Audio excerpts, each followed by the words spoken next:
യുദ്ധം എപ്പോൾ തുടങ്ങണം, എപ്പോൾ അവസാനിക്കണം എന്ന് തീരുമാനിക്കാൻ അമേരിക്കയ്ക്കല്ല അവകാശം. ഇറാനിൽ നിന്ന് പുറത്തുവരുന്ന ഈ ശക്തമായ സന്ദേശം വെറും ഒരു നയതന്ത്ര പ്രസ്താവന മാത്രമാണോ, അതോ പശ്ചിമേഷ്യയിലെ അടുത്ത വൻകര യുദ്ധത്തിന്റെ വിളംബരമാണോ എന്ന ചോദ്യമാണ് വരുന്നത്. അമേരിക്കയും ഇറാനും തമ്മിലുള്ള നയതന്ത്ര സൈനിക ബന്ധം മുൻപെങ്ങുമില്ലാത്ത വിധം വഷളായിരിക്കുന്ന സാഹചര്യത്തിൽ സ്വന്തം ദേശീയ സുരക്ഷയെയും പരമാധികാരത്തെയും മുൻനിർത്തി ഇറാൻ സ്വീകരിച്ച് കടുത്ത നിലപാട് ആഗോള രാഷ്ട്രീയത്തിൽ വലിയ ചർച്ചകൾക്കാണ് വഴി തുറന്നിരിക്കുന്നത്. യുദ്ധത്തിന്റെയും സമാധാനത്തിന്റെയും സമയം നിശ്ചയിക്കാൻ വാഷിംഗ്ടണിന് അധികാരമില്ലെന്നും രാജ്യത്തിന്റെ താൽപര്യങ്ങൾ സംരക്ഷിക്കാൻ എത്രത്തോളം പ്രതിരോധം തുടരണമെന്ന് ഇറാൻ തന്നെ തീരുമാനിക്കുമെന്നുള്ള പ്രഖ്യാപനം ഇരു രാജ്യങ്ങളും തമ്മിലുള്ള തർക്കം അതീവ നിർണായകമായ ഘട്ടത്തിലേക്ക് കടക്കുകയാണെന്ന വ്യക്തമായ സൂചനയാണ് നൽകുന്നത്. ജൂലൈ 27 നടന്ന വാർത്താ സമ്മേളനത്തിൽ ഇറാന്റെ വിദേശകാര്യ മന്ത്രാലയ വക്താവ് ഇസ്മായിൽ ബഗായിയാണ് അമേരിക്കയ്ക്കെതിരെ പരസ്യ മുന്നറിയിപ്പ് നൽകിയത്. മേഖലയിലെ സംഘർഷം ലഘൂകരിക്കുന്നതിനായി പാകിസ്ഥാനും ഖത്തറും സംയുക്തമായി മുന്നോട്ട് വെച്ച വെടിനിർത്തൽ നിർദ്ദേശങ്ങളെക്കുറിച്ചും ചർച്ചകളിലേക്ക് തിരികെ വരാനുള്ള സാധ്യതകളെക്കുറിച്ചും മാധ്യമപ്രവർത്തകർ ഉന്നയിച്ച ചോദ്യങ്ങൾക്ക് മറുപടി പറയുകയായിരുന്നു അദ്ദേഹം.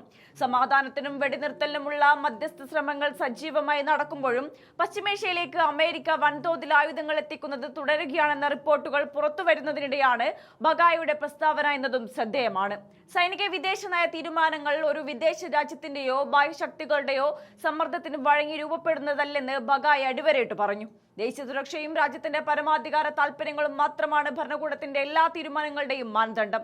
ഇറാനിലെ വിവിധ ഭരണഘടനാ അതോറിറ്റികളും സൈനിക നയതന്ത്ര സ്ഥാപനങ്ങളും കൃത്യമായ ആലോചനകൾക്കും നടപടിക്രമങ്ങൾക്കും ശേഷമാണ് ഇത്തരത്തിലുള്ള എല്ലാ നിർണായക തീരുമാനങ്ങളും കൈക്കൊള്ളുന്നതെന്നും അദ്ദേഹം കൂട്ടിച്ചേർത്തു.